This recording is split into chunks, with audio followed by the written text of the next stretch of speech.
What's up, guys? It's Ben from Election Predictions 2020, and today I'll be doing my updated forecast on the 2020 presidential election between Joe Biden and Donald Trump. And before I get started, first I want to say if you're watching this, please subscribe for new videos every week. This Thursday, I'll be doing a very interesting video comparing Mitt Romney to Donald Trump and basically going state by state and looking how Mitt Romney did compare to Donald Trump. Just a little sneak peek. Donald Trump outperformed Mitt Romney. Obviously, he won, and Mitt Romney didn't. But there were a few states that Mitt Romney actually did better than him. And I think that the Republican Party should look at this in the future going into 2020, 2024, and just for the future of presidential elections, because the states that Donald Trump underperformed Mitt Romney, I think are going to be huge problems going forward for the Republican Party. And they definitely want to expand their base and reach out to those voters that voted for Mitt Romney, but then also voted for Hillary Clinton. All right, so jumping right into my updated forecast, there's some things that have changed, in my opinion. New polls came out. The coronavirus is upending the 2020 election as we speak. So just jumping right in, the first state, and I've always had this going to the Republicans. I think this is a state that's going to lean to the Republicans. They did very well here in 2018, even though some people think that Ron DeSantis has mishandled the coronavirus crisis. He was late to close some beaches, and now I think he's going to reopen them. Unless something catastrophic happens there, like a lot of the older population dies because of the coronavirus, which would be very unfortunate. I think that Florida has a strong kind of boomer coalition that is always going to vote for Trump. It's kind of it's part of Trump's base, kind of the older, white, more well-off population, and I think they will vote for Trump in 2020. Next up is the state of North Carolina. This is a state that Trump won in 2016 by about 3.5 points. If we look at his approval numbers there, they're positive. I don't see much changing there. So there you have it. So right now we're at 248 to 222. And I definitely think that these 5 states that I have remaining on the map are going to be probably the most uncertain states. Anyone who's going to try to predict these states like I am, we really don't know with huge certainty what's going to happen. The first state I want to get into is the state of Arizona. Last time I had this state going for Joe Biden, I truly think this is going to be the deciding state in 2020. This is a state that John McCain won by 10 points, Mitt Romney won by 10 points, but Donald Trump only won the state by 3 points, and Martha McSally lost to Kristen here in 2018. This is a state that I think that Martha McSally, I'll get into this in a later video. She's actually a current U.S. Senator. She got appointed by Governor Ducey. I think she's going to lose this race to the astronaut John Kelly. But I think as of right now, Donald Trump has a small advantage in this state. I'm just looking at the polls. His approval ratings, I think, are about even.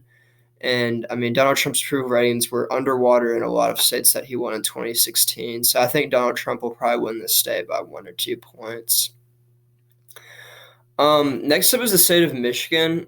I'm going to have this as tilting towards the Democrats. There was some talk about the Democratic governor of Michigan might have overplayed her hand in making the quarantine too strict.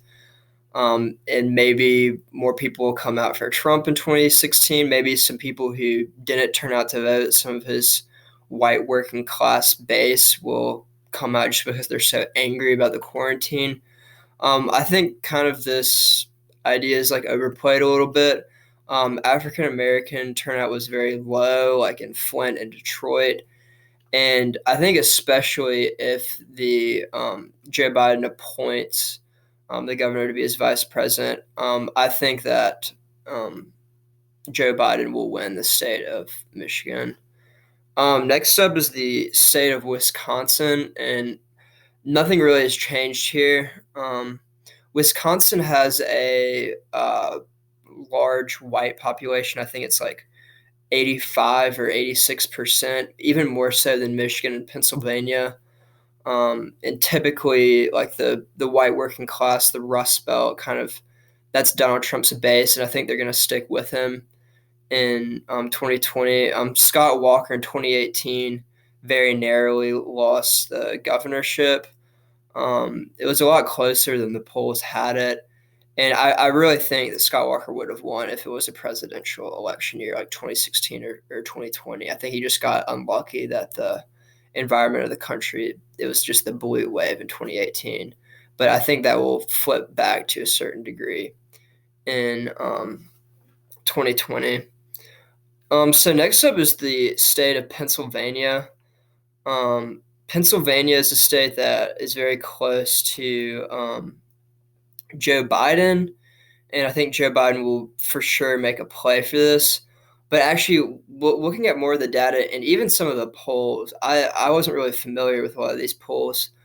A lot of the polls that had Hillary Clinton winning by so much in 2016 actually have Trump with a very, very narrow margin, and a lot of these numbers are still in the margin of error. So in the early polls, you can never trust them. But the fact that they have Trump ahead right now, I think shows that Donald Trump really can win this state again. I think the media has kind of been doubting that he can hold these three states again, but I think Pennsylvania right now will very narrowly go to Donald Trump.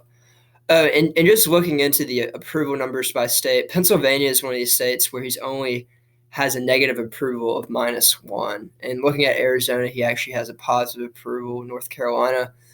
But negative approval rating by 1 point will probably translate to a victory in 2020, just because there are a lot of states that Donald Trump was underwater in terms of approval in 2016, and he won those states. Now, lastly is the state of Minnesota. Minnesota has really never been competitive. Donald Trump only lost the state of Minnesota by 1.5 points in 2016. I think in 2020, Donald Trump has a very good chance of winning Minnesota. This was a state that elected Ilhan Omar to one of the congressional districts in 2018, and there's been a lot of backlash against her. She's not a very popular congresswoman. She is very popular within her districts, but the surrounding districts are not huge fans of her. Mike Lindell, the founder of MyPillow, who was actually at one of the coronavirus press conferences, he's a good guy. The media lambasted him, but he is the head of the Trump campaign in Minnesota, and the Trump campaign is going to make a play for Minnesota very hard in 2020. This was a state that neither campaign really invested in. In 2016, Trump kind of said he was kind of mad that he lost it so narrow. He's like, if we had done just like 1 or 2 more Trump rallies there, I think I could have won there. And I think Minnesota is a state that the Biden campaign really isn't going to be looking at very closely. I bet you they're going to focus on Wisconsin, Michigan, and Pennsylvania, but not focus on Minnesota very much, even though it is 10 electoral votes just like Wisconsin. And there you have it. And gosh, I'm just going to have Nebraska, just all their districts, and I don't even care about if it leans, tilts, all of them going to the Republicans. So we have an even 300 for Donald Trump and 238 for Joe Biden. So this is my updated prediction. Please let me know what you think about it in the comments. And remember, on Thursday, I'll be doing that video comparing the margins in each state for Mitt Romney and Donald Trump. And I'll be telling you what that means going forward. So thanks for watching the video, and subscribe right here if you haven't.